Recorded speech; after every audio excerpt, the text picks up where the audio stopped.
A strategy of communication is a long-term plan to win a war. Like for other wars, it can take a great number of battles before winning it. And like for an army, we need a plan to coordinate everyone's work. The topic of our video is strategy in communication and how to make the best of our strengths.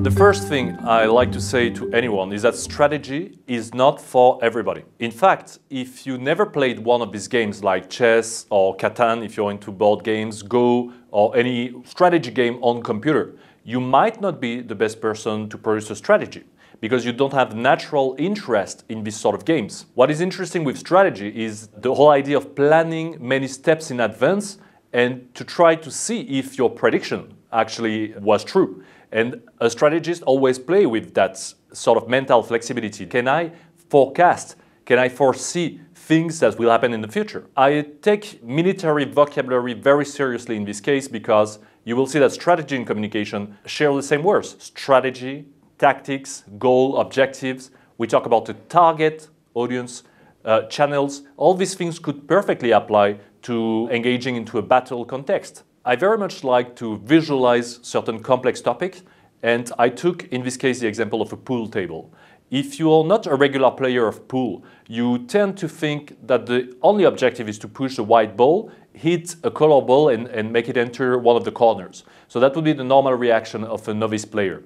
But there's actually a very deep strategy behind playing pool, because one of the things you want to do is win the game. And normally you have to win 2 consecutive games in this case, which means you need to control where your white ball is positioned on the pool table, but control as well where your opponent can enter or not the pool game. So you're trying to block him all the time.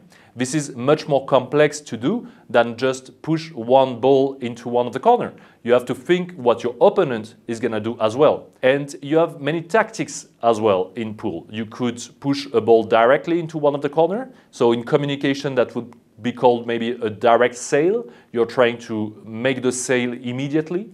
Or you could use an influencer. You can push one ball to hit the second one that you want to put in the corner.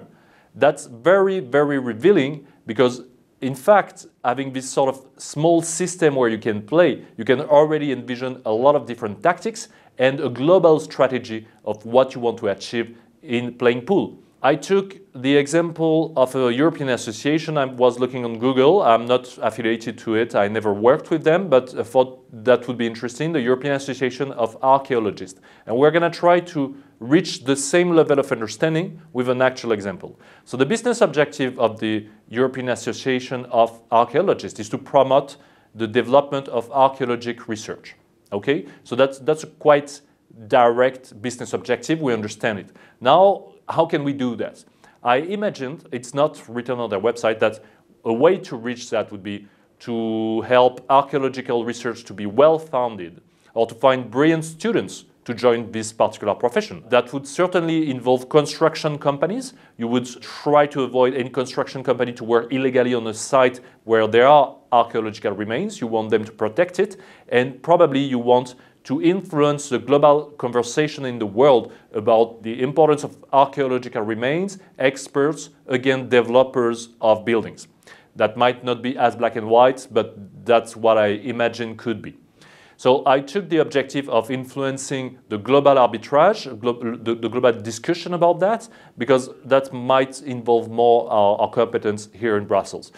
So one of the things we have to do to influence this particular goal is to influence policymakers at the European level so that they do legislative recommendations to city council, to countries, to town halls to protect these archaeological sites. So if I'm the European Association and I'm pursuing this particular objective, how can I do that? What is a tactic I can actually apply to influence policymakers on a topic that they might not be naturally interested about? The first thing I could do is produce a research that shows that over 30 years, tourism based on these archaeological sites produce much more wealth and growth in cities than classical buildings. So if you're building something, you're actually destroying wealth over time. I could distribute this research to MEPs, to civil servants, who already have a passion for history. Because my tactic would not be to just produce a research and distribute it. That would be to generate lobbyists from the inside to back up any legislation that might come later. I'm trying to create ambassadors for my cause from the inside of the institutions. So free, very powerful and active and passionate lobbyists among civil servants and members of the parliament. So if I'm taking back my main business objective, which was to promote the development of archaeological research, I could do that following one of many objectives, probably many at the same time. In this case, I picked up global arbitrage in favor of the archaeological experts. And my tactic would be to generate lobbyists from the inside by producing a research on the growth generated by archaeological sites. This is the example of a strategy starting from the very beginning. But if you're new to that, it is more interesting to focus on the tactics and how you can accomplish small battles win each time. In fact, in chess, there is a saying, for the novice player, tactics is by far the more important consideration. Almost all games below the master level are won and lost through tactical mistakes. If you want to improve fast, study tactics. And you see already that if you intend to become a master at something, then you will switch to strategy. But I understood myself by following one very interesting test online, the Gallup Strength Finder. It is free. You can take it anytime, and the paying version just gives you more insights on what are your strengths and how you think. On this test, my first strength is strategy, because I have a natural interest in that. And you will probably read, if you have the same strength, that instinctively you automatically generate numerous ways to enhance, to upgrade, to revise, to correct a process. You can build an action plan. You can build a path on many steps and years to actually achieve your aim. And as I said, I'm also a video game player. I really enjoy forecasting what will happen and try to verify if I'm good or not, if I'm right or not.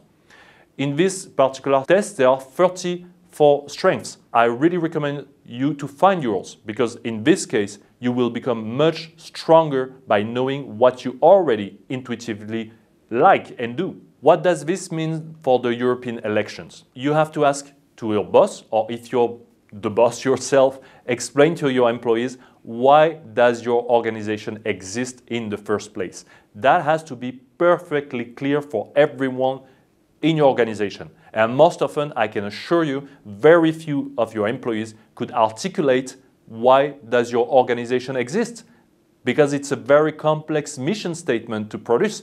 But just by talking to them, you're already making this first step. That's where any strategy first starts. The second thing is, are the European elections a risk or an opportunity for you? If it's whether an opportunity or a risk, you need a communication plan for the European elections. And what can you do with this plan? You have to tell everyone, we need to talk to these particular people on the market to help our organization achieve its mission. That is the second part. Only once you're clear with why are you in existence and who are you talking to, you can start building tactics to reach these people. One of the best strategies in communication is to ask yourself the question, how I can help this person thanks to what I know and what I do. How can I be useful to him or her? That is probably the best position to have in any communication, and probably the best strategy out there. For our archaeologists, that could have been producing the little book of European elections, from the Greeks to Jean-Claude Juncker, with quoting the most prominent politicians of the last 3,000 years when they are confronted to change. There will be a lot of change, a lot of politicians wondering what they should do. Just help them and they will be grateful. Thank you very much, and see you for the next video.